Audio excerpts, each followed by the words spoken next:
It's Helen here from Hugs and Kisses down in Hobart, Tasmania. Thought I'd pop in and show you another one of my recently released projects. Haven't dropped in for a while to show you all of these. So here we go. This one is called JoJo's Garden. And for all the Tilda lovers out there, yes, it is using Tilda. And I've just gone a blank on which Tilda range it is. I'm not very good at remembering all of those. But you will know it. It was last year. It'll come to me in a minute because it was beautiful and I loved it and I've saved lots of it. So this project was actually designed as part of the Tilda Club in Australia last year, and therefore I couldn't release it for a further 6 months after that.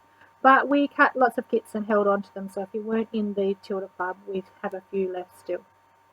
It had to be, when it's part of the Tilda Club, I'm a little restricted on how many instructions I can put on the sheet and what fabrics, what cuts of fabrics we can use. So the ladies only got a charm pack of all of these fabrics, so it had to work with just a charm pack.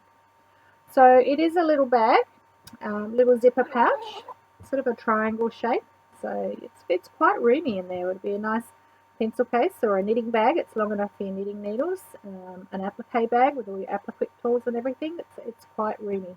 And then it has this nifty little triangle end like this, and you'll see that it has a bit of a unique, I did lots and lots of prototypes with this. It's a bit of a unique way of putting it together. So there's no raw seams in there and there's no binding to cover seams. So everything is covered on the inside and at the ends as well. Everything is sewn into the seams.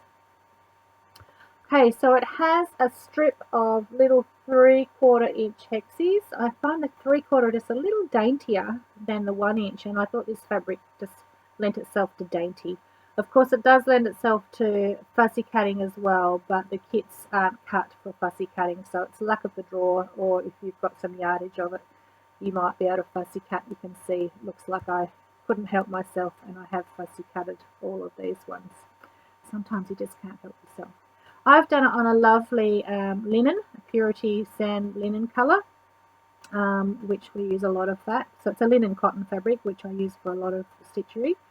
And that strip of hexagons is just done in a flat strip, and then it's appliqued on while this is a flat piece before it's made up into the bag. And then I've just done a little running stitch down the side for that extra detail. And then we have all of this beautiful floral embroidery on there.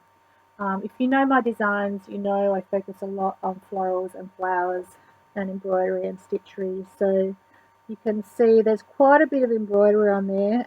It's not a really quick project. They're simple, but there's quite a few different embroidery stitches on there. And I've used my favourite Presentia 16 weight threads. So they're equivalent to 1.5 strands of a stranded thread. And it's like a pearl, so you're just using a single strand in your needle so you can get beautiful stitches. So I've done some, there's lots of knots, there's back stitch, there's lazy daisy, there's bullion knots, there's fly stitch, open lazy daisy, granitos, fly stitch, quite a few stitches on there. And you'll get obviously instructions in the stitch guide of what stitch to use where. But also, if you're a bit stuck with stitches, don't forget I have my Stitch Sunday free embroidery program, which you can do on our academy. So that's academy.wequilt.com.au. You'll find the free 12-part embroidery Stitch Sunday program where you can learn in detail all of those stitches.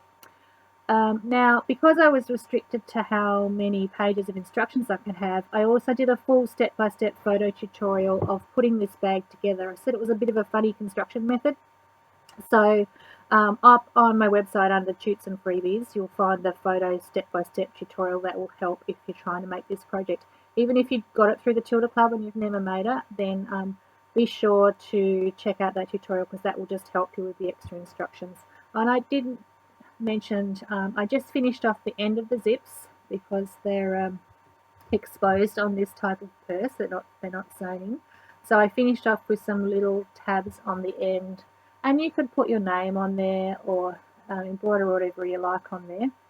And in the kits, I'm not 100% sure, but in our kits we might actually include, they're made over bag batting, Vic Textiles bag batting, And we may have included pre-cut circles of that in there for you. I'm not 100% sure, but we do pre-cut circles of that bag batting for little things like this.